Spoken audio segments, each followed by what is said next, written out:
On the road, online, one of the biggest questions that we get asked about is our solar system. So I'm going to show you our solar system today. Now, I am not a solar expert, but I can show you what works for us and how you can get into a solar system for about $200-250 if you're just a little bit handy. A solar system can be as complex as you want or very simple. Now bear in mind that complex usually equals money. So the system that we started off with is a Renogy 100-watt system. Ordered on Amazon. You can get this 100-watt panel with a charge controller. You still have to buy the wire. Now, a completely simple system is one panel, the charge controller, and a 12-volt battery. If you're really going to go as least as you can, at least get a deep cycle marine battery. With those three things, you'll be able to charge your phones at night, probably run a laptop, TV during the day. You just have to be careful on how far down you draw the batteries. This is the Renogy system that we started off with. It comes with a panel and with the charge controller.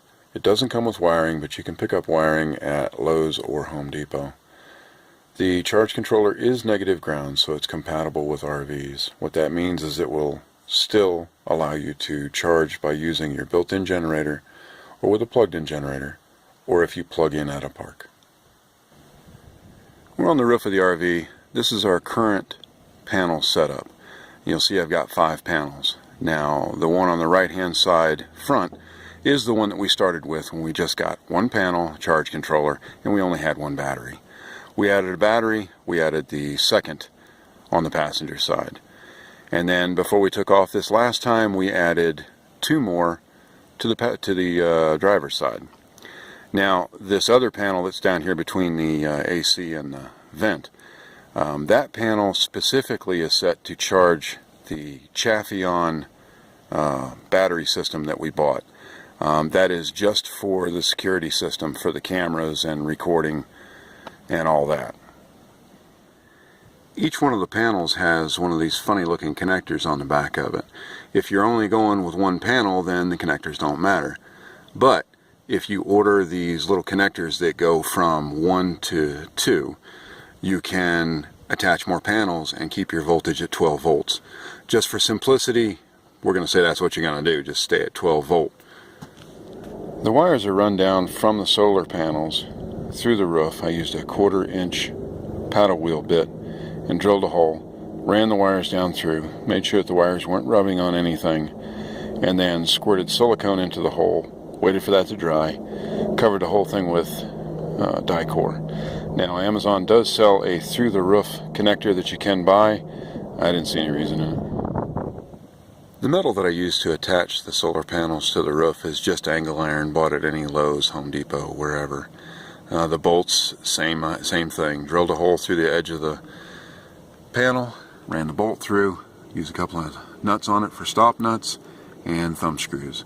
I did cut the angle iron so that I could tilt the panels either way, but just for safety's sake, I went ahead and changed it so that this is always attached to it.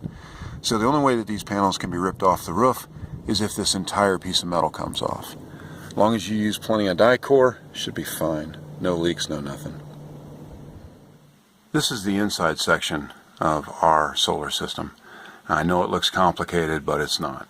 You've got the red and black wire coming out of the ceiling. That's from the solar panels. That goes to the charge controller. Charge controller charges it, goes down through the wires to the battery system down on the bottom. If you're doing a simple system, that and this little voltage gauge right here is probably all you're going to need.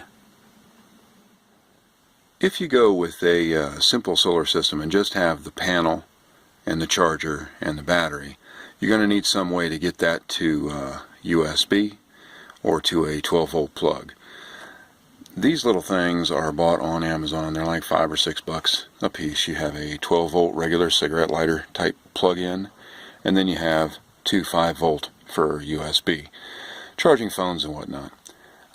They're cheap enough. You can wire them up to your battery, make sure you use a fuse, and then you have usable power from your batteries. Also up here we've got our inverter, which is this big thing right here. Now the inverter allows you to take 12 volt and use it as regular wall current, 120 volt. This little dooflitchy right here, which has got the numbers on it, is telling me how much that we're drawing right now. So right now we're running a laptop, charging a couple of cell phones, charging some vape batteries, and you can see right there we're pulling between 48 and 50. The final piece of the solar system is the batteries. Now we started off with one Walmart battery, went to 2, went to 3, and realized that for our needs we want something that's going to last a little bit longer. We ended up buying Renogy 100 amp hour gel batteries, and these have a cycle life of 1100 cycles at 50% discharge, which makes them probably 3 times better than the batteries that you buy at Walmart. But these are expensive. These are $230 a piece compared to the Walmart $100 to $120 a piece batteries. When it comes to batteries, if you want the cheapest to get you by, it's going to be the Walmart Marine Deep Cycle batteries, hands down. $100, $120 a piece. Those are going to be the cheapest way to go. They're not going to have the life expectancy, and they're not going to last as long as some of the more expensive. If you want to go a step up from that, go with an AGM battery. It has to be a deep cycle. The AGMs are good, and there's a ton of them out there. And if you want to go a little bit better, then you can go with the gel batteries if you can still find them. And of course then the best is lithium. Now we priced a lithium battery pack and we were looking at $3 to $5 grand easy. We couldn't justify that kind of money, so I went with the gel, and we'll see how that works out over the next couple of years. So then of course you want to know, what can I run on these? Well, if you're running stuff at night, it really is going to depend on your batteries. With the 3 Walmart batteries that we had, we could run our Dish Network box, a 24-inch TV, charge both the cell phones, maybe even charge a laptop at night. But by morning, it's pushing it. If you have your voltage gauge out, you do not want to go any lower than 12.2 with no load on it. Any lower than that is considered less than 50% of the battery and can actually damage the battery. A lot of people have asked me about this Harbor Freight solar system, and I have not owned one. I don't know anybody that's owned one, but what I'm looking at is the wattage and everything on it. It costs more than the Renogy system. It may be a little bit more complete, but I don't think the charge controller or any of the components are as good a quality as Renogy. Including this because I don't want you guys to make the same mistake that I did. This little dooflitchy here with all the numbers on it, it's supposed to tell you the amperage, the volts that you're bringing in, all that cool stuff. Bought on Amazon. Comes with the black shunt, which is right there with all wires connected to the little black strip.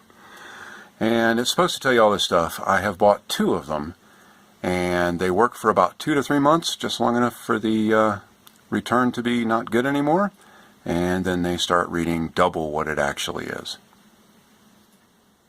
We've had the gel batteries in for 2 days, so we really can't give a review on them so far.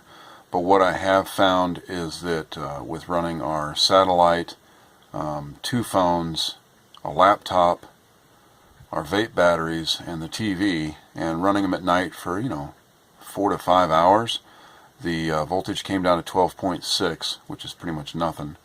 And then when I got up in the morning, the batteries were saying 12.7 again. So far, it looks like the gels are going to work out pretty good.